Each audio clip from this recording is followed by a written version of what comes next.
let's see the lore. Driven by cruelty, Igira is able to forge devastating weapons from the scream of her enemies. Okay. She just forges weapons from screams. Within the verdant realm of the Emerald Dream, the torturer seeks to expand her arsenal. Okay, so she's a torturer. Monka Spice.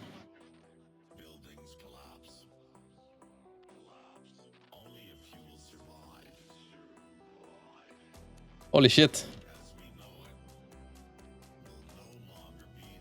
I wonder what kind of abilities she's gonna have.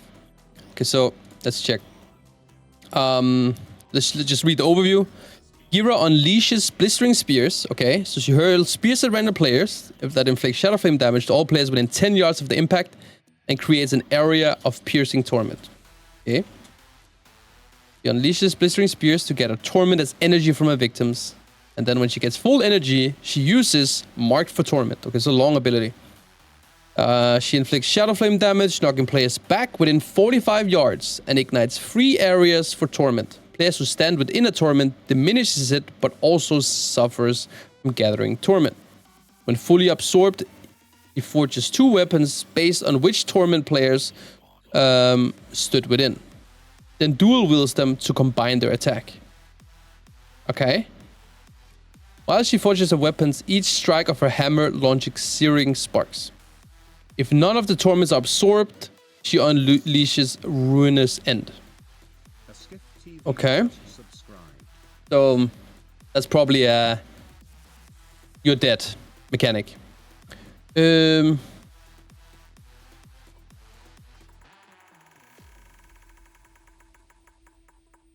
So, from how I understand it, when she does this mechanic here, Marked for Torment, there's 3 different areas of the boss room that gets ignited. And the goal is to stand within it to absorb one of the torments. So the area where most people are in will be absorbed. And the remaining 2 torments, she will absorb, or she will take her weapons, and then she will create 2 weapons based off on the 2 remaining torments that has not been soaked.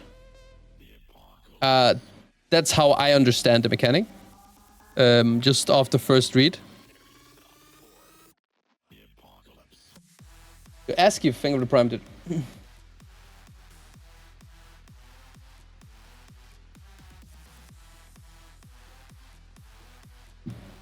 See, a mythic difficulty, doing a mark for torment, Igira forges 2 weapons, then dual wields them combine. Okay.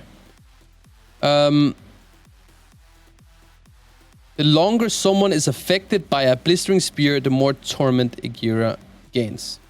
Okay. I mean,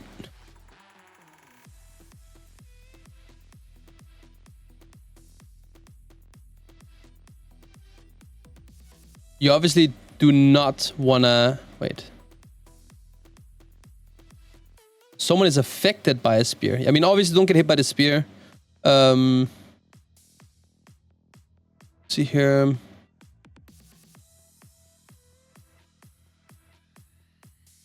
This is how I read it correctly. Like, torment is her energy. Okay, so yeah, healers. Targets affected by Heartstopper will explode if the aura expires naturally. Okay.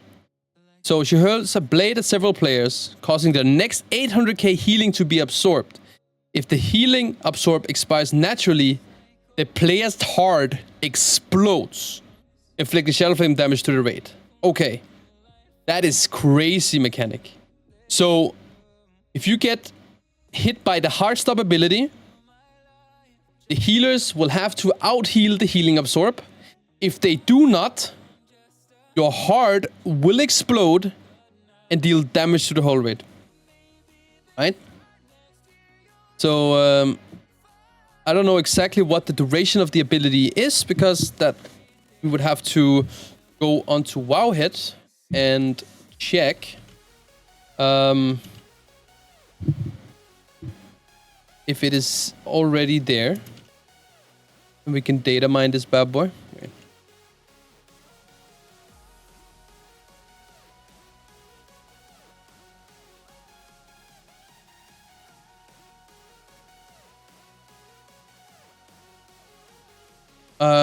Couldn't find it actually.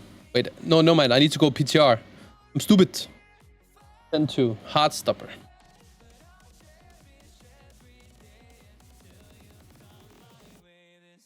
Okay.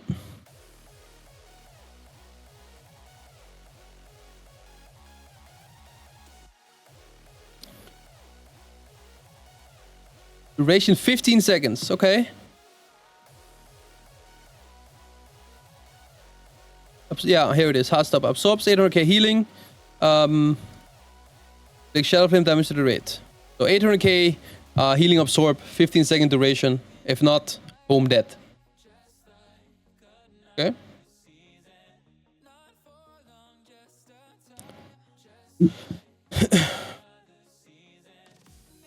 Gingi, if you would guess, when would you say 10.2 goes live? I think late November. Okay, so let's see here. Each stack of Harvest of Screams... Okay. Because each time Igira reaches full energy, the increase of damage done. Okay, this is very similar to what the first boss had. Like, during the intermission, every time you get into the damage increase phase, the boss just get a ramping damage buff. So she will do more and more damage throughout the fight. 10% increased. So Shared Agony causes all Igira's melee attacks to hit the next closest target. Okay. So tanks be close to each other. Yeah. If no target is found, the primary target is stuck again. Each melee attack also applied Drenched Blades. Okay, so that's the tank mechanic. If no one is close, it's not like you're wiping. It will just hit the main target twice instead. Okay, let's go to the abilities here. So this is the Shared Agony. Tank mechanic. And every time it melee strikes, it applies Drenched Blades.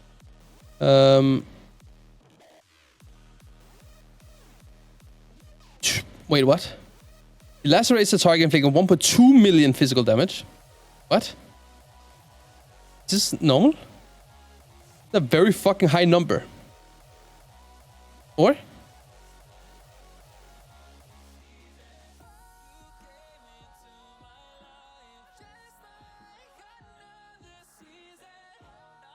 I think not for tanks.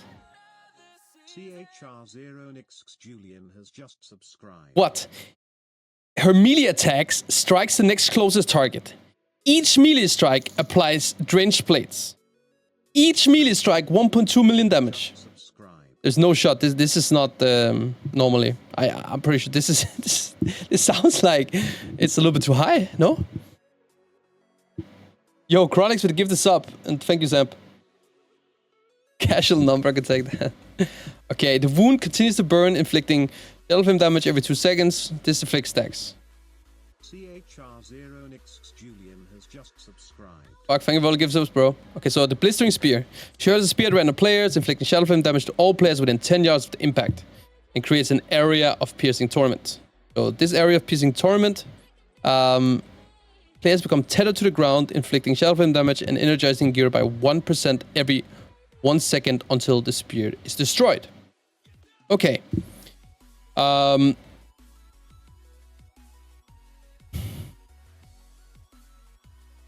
So, target gets hit by spear.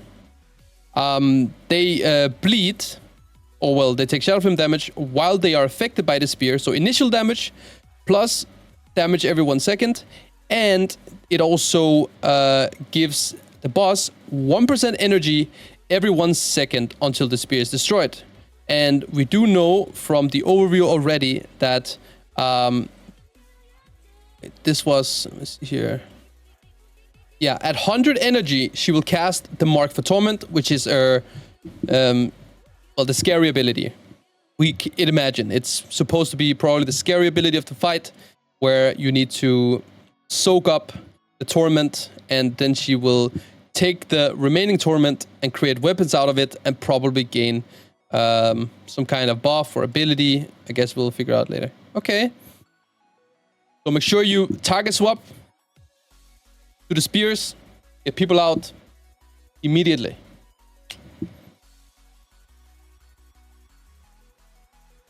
So yeah, with item level increase, won't tanks have over 1 million HP? Bro, there's no shot you're gonna hit 1.2 million physical damage every fucking melee swing. Like, there's no shot.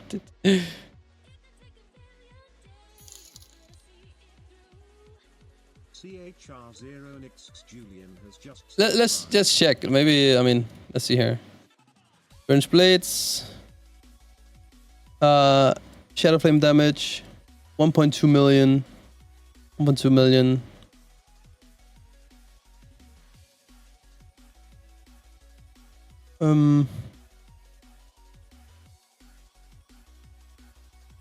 I mean, I think it's just the number's too high. I'm pretty sure.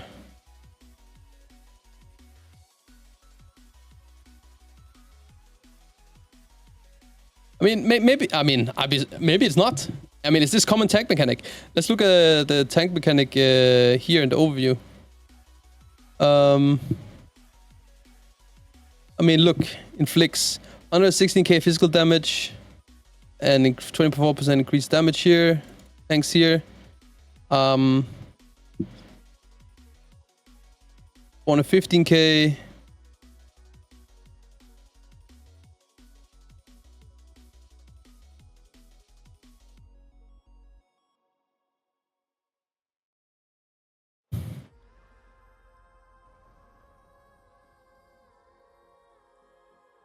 I mean, maybe. I mean, but I don't fucking know. It just sounds very high. But maybe it is correct. I don't know about tanks damage and tech anymore. To be fair. Check Volcross. You didn't. I think I just did that right. But that's 415. Split damage. Yeah, you like look at it. It inflicts 2 million physical damage and 415k fire damage. Yeah, I see. Okay, but yeah, let's move on with this boss. We got Twisting Blade. Igira expels swirling blades in the direction of a nearby player that inflicts 500k Shadow Flame damage to players caught in their path. So you want to dodge this. This is the mythic ability, right? Marked for Torment when she reaches 100 energy. She inflicts 450k Shadow Flame damage. She knocks players back within 45 yards. And she ignites 3 areas with Torment. Now, if you stand within a Torment, it diminishes away. But you also suffer from Gathering Torment, which we'll read about in a second. When fully absorbed, Igira forges 2 weapons based on which Torment players stood within. Then dual wields them to combine their attacks. So while Igira forges her weapons, each strike of her hammer launches searing sparks. If none of Igira's storm is absorbed, she unleashes Ruinous End. Let's read what this happens, okay? So while you're inside of it, she harvests from you. You take Shadow Flame damage. When it's fully removed, you suffer from flesh modification.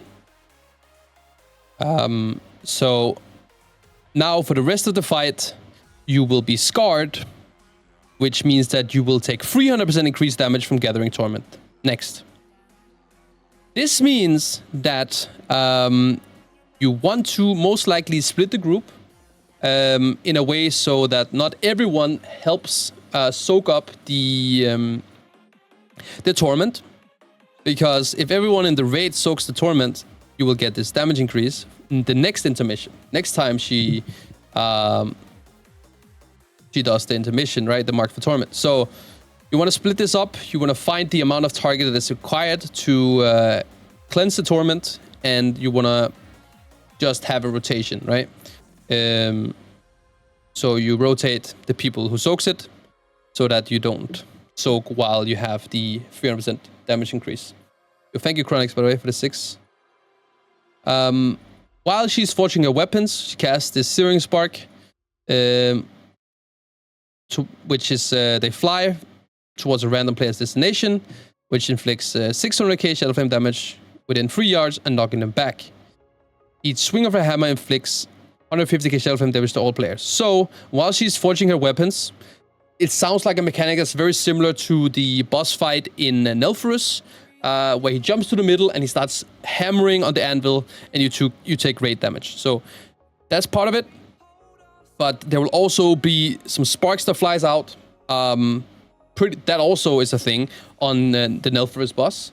There is some swirlies around, and if you get hit by them, you take massive damage. Similar here. Don't watch out for the sparks that flies out from this. Don't get hit by it. It will do a lot of damage and knock you back at the same time. It's only 3 yards though. It's very small. So that's just dodge. Thank you, Prox. And again, the Ruinous End. That is if you haven't cleansed any of the 3 areas of Torment. She will do Ruinous End instead. Because no one accepts the Torment, she will smash the ground and do 750k shell flame damage to all players, and inflict an additional 208k shell flame damage every 1 second for 30 seconds. I think it's safe to say that this is a wipe. Or at least eventually will be. Right? So, just make sure you cleanse it. And here, I can imagine that these are the different hacking torments. So how I understand that is that there is 3 different torment areas, and depending on which one you cleanse, she will forge a weapon based on the remaining torments. And it sounds like these 3 are the ones that we're talking about. And I'd imagine that the boss gets abilities based on the ones that you don't soak. So you can probably have a choice. I understand it at least. Igira smashes a current target, inflicting 2.4 million shell flame damage to all players within 8 yards of the impact, and splitting the damage between them afterwards. All targets are stunned for 10 seconds. Okay. Igira then inflicts 166k physical damage every 2 seconds for 26 seconds to everyone not hit by the initial impact. Okay, so pretty simple. Split damage, and if you soak it, well, pretty much 2.4 million shell flame damage, and you get stunned for 10 seconds. You can either choose to have probably a tank solo this with a strong fucking personal, and then you tank swap or bob the tank, whatever the fuck you want to do. But that means that the whole raid will then get a debuff that will tick for 166k physical damage every 2 seconds if you do not soak. Or you soak it with the raid, you all get stunned for 10 seconds, except for maybe, well, probably a couple people. A tank maybe that taunts the boss, and then the whole raid is stunned for 10 seconds, and no one gets the debuff. But you have the choice. Not sure if this debuff can be removed with certain things, right? Like you have a lot of stuff. What do you have? Dwarves, bobs, fucking bleed removal from the evoker. I mean, who knows, right? But that's one of the mechanics. Then you have the Slicing Torment. Igira leaps onto a random player's destination, inflicting 750k shell flame damage to enemies within 8 yards. She leaps, does damage around her, and it knocks back. It also inflicts 375k damage to enemies outside 8 yards. So if you're within the 8 yards, you take a massive amount of damage. But even if you're not in it, you take 375k. Very similar to Rashok. He leaps, he does raid damage. Okay, so on Mythic difficulty and Heroic, there's an additional thing that the smashing Igira does, or Viscera, sorry. She unleashes waves of devastation that inflicts shell flame damage to enemies they connect with. So very similar to Rashok. Leap, raid damage, waves pop out. If you get hit, big damage. Almost a duplicate, it looks like. So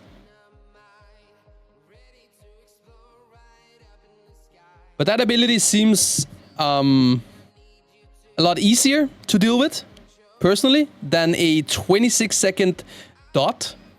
A split damage soak that stuns you for 10 seconds. If you don't soak it, the whole raid gets a debuff. This one is just leap, raid damage, dodge swirlies.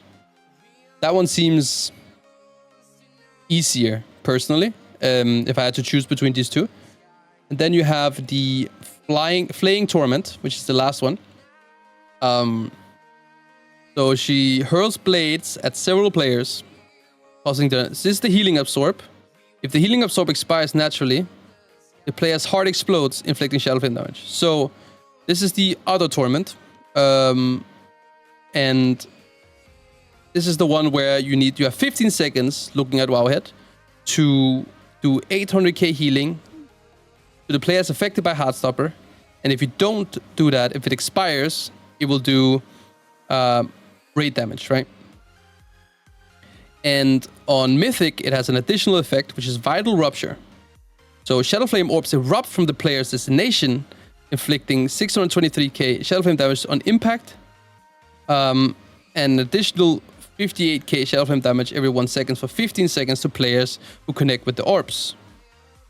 So the players that gets affected by Heartstopper, when I'd imagine you get healed, you will spawn orbs around you. You will spread those out. That if people get hit by it, they obviously take a massive amounts of damage, right? I don't know how many players will be targeted by this, obviously, in the 20-man raid. But I'd imagine you just want to spread out, try and angle it so that you don't hit people, make it easy for them, give them more seconds to dodge it, go out a little bit and not stand in the whole raid. Pretty similar to, when I think about this ability, I think instantly about Prototype Pantheon, where the whole raid got it, and you got these red pools, going out, and everyone has to dodge them. And if you got hit, you got a permanent debuff. Do you guys remember that one? This is obviously on a smaller scale, and it's after the Healing Absorb expires or gets healed, how I understand it at least. And each time Igira reaches full energy, she increases her damage done. So, TLDR, she gains energy, you dodge some blades, and you kill some spears, because while the spears are up, she gains energy faster. And every time she reaches 100 energy, does her Mark for Torment, which is the main ability on Mythic difficulty. And you want to soak those, but if you do soak it, and you cleanse one of the free marked locations, you will get a permanent debuff that makes it so that next time you soak, you'll take 300k more damage from soaking the Torment. Which means that you want to soak different Torment, different people want to soak different Torments. I did not read if there was any negative effect of soaking the same Torment area repeatedly, so you can play the same combination of Torment abilities throughout the whole fight. Some fights have increased damage, or some kind of effect that makes it so that you cannot do the same combination twice in a row. But I didn't read anything like that on this fight. So you can, if I understand the fight, how I read it, that you can choose between 3 different Torment abilities, depending on which you cleanse, and the boss will get the abilities based on that and forge your weapons. Looking at it, you have a Leap, Rashok type, a Healing Absorb, that does that you need to heal, and when it gets healed, it throws out some orbs you need to dodge, and if you don't heal it and it expires, it does raid damage, and then you have a soak mechanic where you have to either get a debuff or soak and get stunned, right? The tank can obviously solo a 2.4 million hit, with externals and strong cities. But then the whole raid gets a debuff for 26 seconds. But maybe 166k every 2 seconds is not too bad if it doesn't... if there's no other damage, really.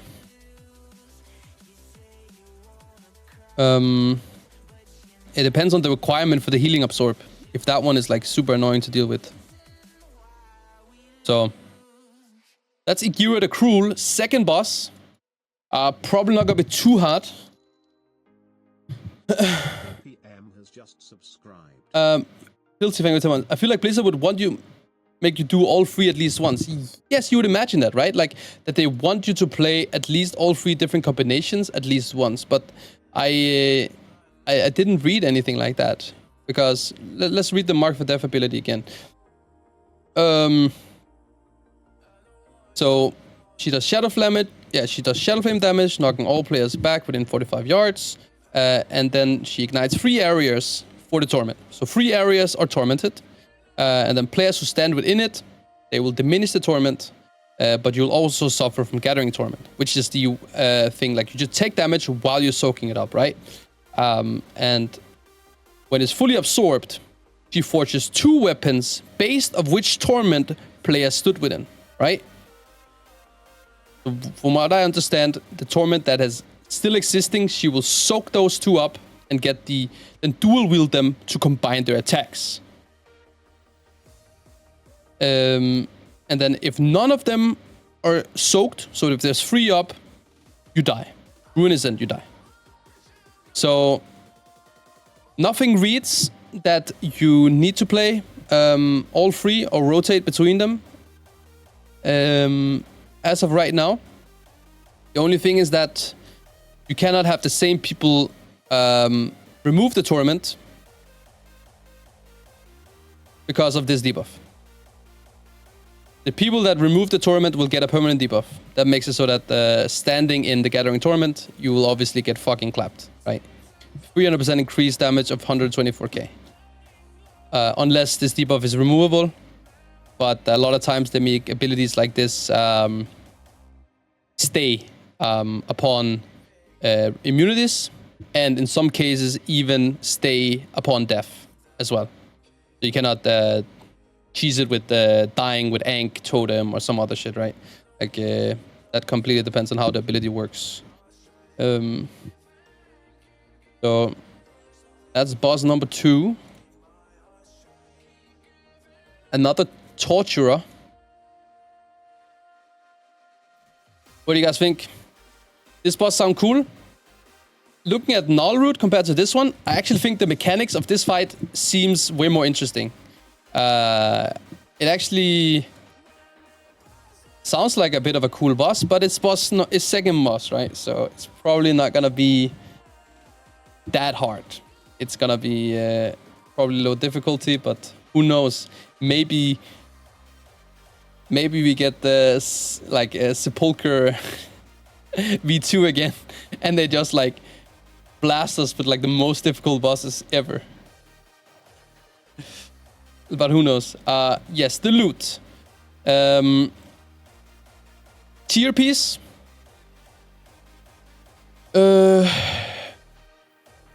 Some recipes. Profession stuff. Clove legs. And a crit versatility ring. So you have tier gloves. Some profession recipes. Clove legs for... I mean, let's look at all gear, actually. So, yeah. Let's see what else. If you have anything cool loot. So, we have the Dream Carver. Which is the Rogue Dagger that gives you a special effect when you use it on...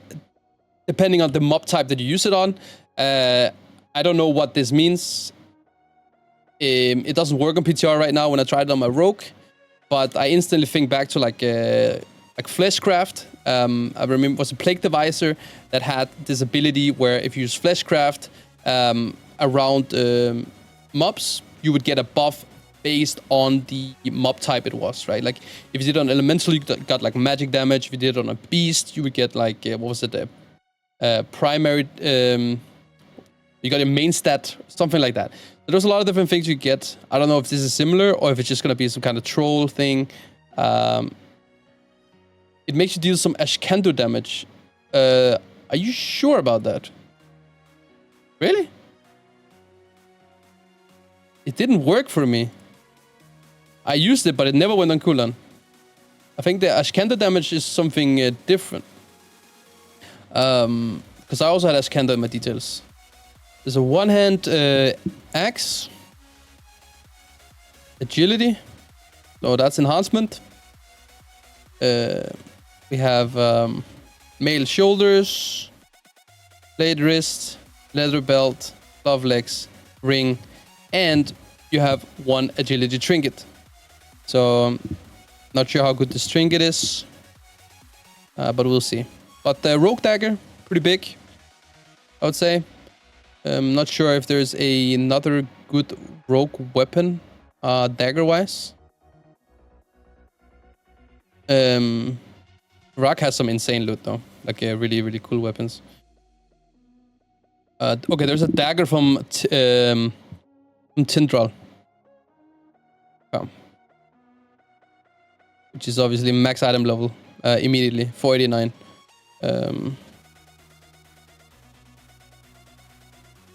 Whereas this one you have to commit. If you like look at the split, for example, right? It's 1 of 6 in the hero tree, whereas this one is 4 out of 6 and will require mythic